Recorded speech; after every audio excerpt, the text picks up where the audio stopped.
Oiê! Hoje eu vim trazer pra vocês um assunto que muita gente sempre me pergunta no meu Instagram. Inclusive eu vou deixar meu Instagram aqui, se você ainda não me acompanha lá, já me segue pra poder estar acompanhando tudo que eu posto do meu dia a dia lá também.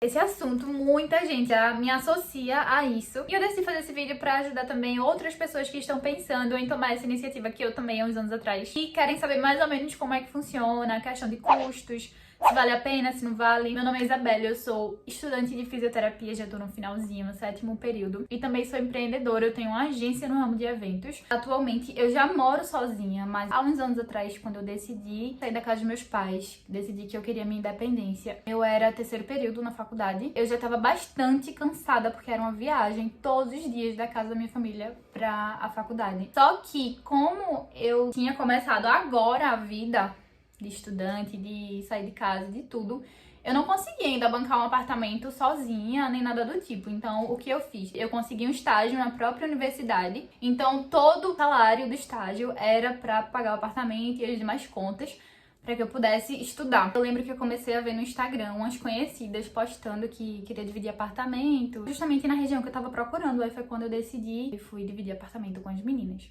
E aí, nesses anos dividindo apartamento com amigas, eu já tenho uma certa experiência. Eu vou compartilhar com vocês os pontos positivos que eu achei e os pontos negativos, para poder depois falar da questão financeira. O primeiro ponto positivo é o fato de você nunca estar sozinha dentro de casa. Você sempre tem amigas para conversar, para sair. Particularmente, eu, quando entrei na faculdade, eu tava assim no auge de querer sair, de querer conhecer pessoas. Esse foi o primeiro ponto positivo que eu vi em dividir apartamento. O segundo ponto positivo, claro que foi principalmente o que me fez dividir apartamento, que é a economia.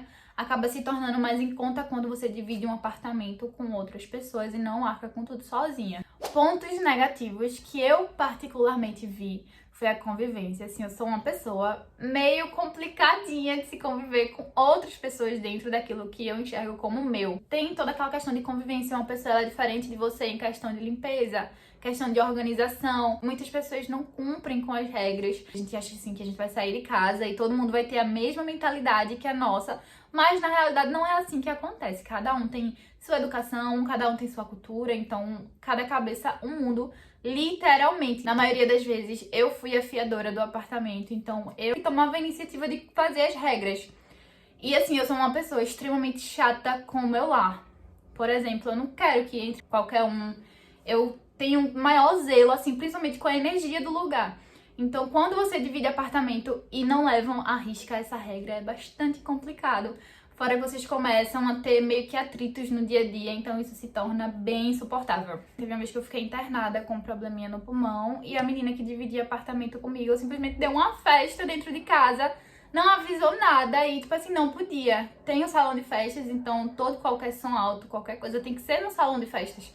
Não pode ser no apartamento. E ela simplesmente fez uma festa, encheu a casa de gente, bebida, tudo, sem avisar nada. Então o proprietário acabou que reclamou comigo, chamou minha atenção e eu sem saber de nada. Questão também de trazer namorados, que isso acaba se tornando um pouco chato quando não se tem um certo limite. Acaba tirando a privacidade da outra menina, da outra amiga que divide também com você o mesmo espaço, quando tem homens circulando pela casa. A questão de pertences também, por exemplo. Ia pra faculdade, ia pra academia, saía, dormia fora e deixava as coisas abertas. E quando eu chegava, tinha mexido nas minhas coisas, tinha usado, enfim. Eu particularmente sou bastante tranquila quando alguém chega pra mim e pede emprestado. Eu sempre não faço questão nenhuma. Agora também é bastante chato quando você quer ter a sua privacidade e outra pessoa vai lá, invade seu espaço e usa suas coisas. E também questão de comida, que assim, quando a gente divide apartamento, tem toda aquela repartição da feira de uma, a feira de outra, então tem gente que vai lá e come as suas coisas, ou se não mistura tudo.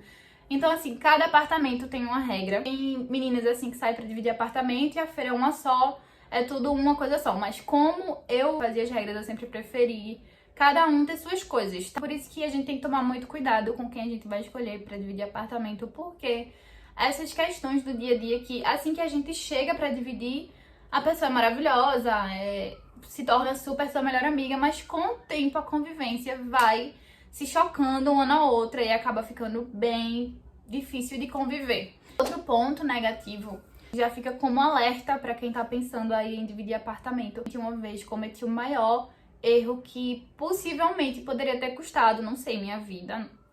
Ninguém sabe. Uma menina que tava dividindo comigo, uma amiga, ela precisou sair, ela não conseguiu sustentar, então ela precisou abrir a vaga pra outra. E aí, como eu era estagiária, eu também não tinha como custear as coisas que ela pagaria. E abri a vaga, assim, coloquei até na OLX, que tava procurando meninas pra dividir apartamento. Como eu já tava bem calejada também com essas questões, assim, de farra dentro de casa, decidi, não, eu vou abrir essa vaga pra uma pessoa mais velha, uma pessoa que já seja madura, e eu acho que agora vai dar certo. Aí foi quando, pela OLX, uma pessoa chamada Marta, que ela se apresentou pra mim como Marta, ela me procurou, achei ela super tranquila, tem outra forma de conviver, tem um pensamento mais maduro. Eu abri essa vaga pra ela, ela chegou a se mudar, só que eu não conseguia me bater com ela, os horários. Eu sempre tinha hora pra cobrir no estágio, eu sempre tinha alguma coisa, algum compromisso que meu horário nunca batia com o dela. Minha mãe que chegou a conhecer, no dia que ela se mudou, minha mãe foi lá, conversou com ela. Minha mãe foi quem tomou frente de tudo e foi conhecer ela, foi apresentar o apartamento pra ela. Eu nunca conseguia estar em casa. Ela se abraçou como enfermeira, que ela era de Caruaru. A gente achou super tranquila, entregou a chave pra ela. Finalmente eu fiz, vou tirar esse dia pra conhecer e eu saber quem é, enfim, tudo certinho. E quando eu cheguei em casa, simplesmente não tinha nada dela, ela nunca tinha dormido lá.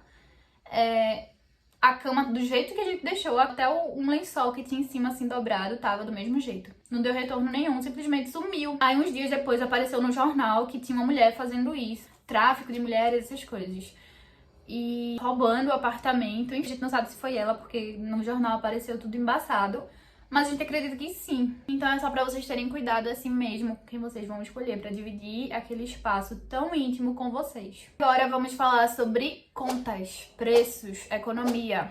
No último apartamento que eu aluguei pra dividir com as meninas era 1.800 no total e 3 quartos. Eu ficava na faixa de R$600 pra cada o aluguel. A energia, que em média dava 140, 170 no máximo. Mesmo com a gente usando TV, chuveiro elétrico, chapinha, escova.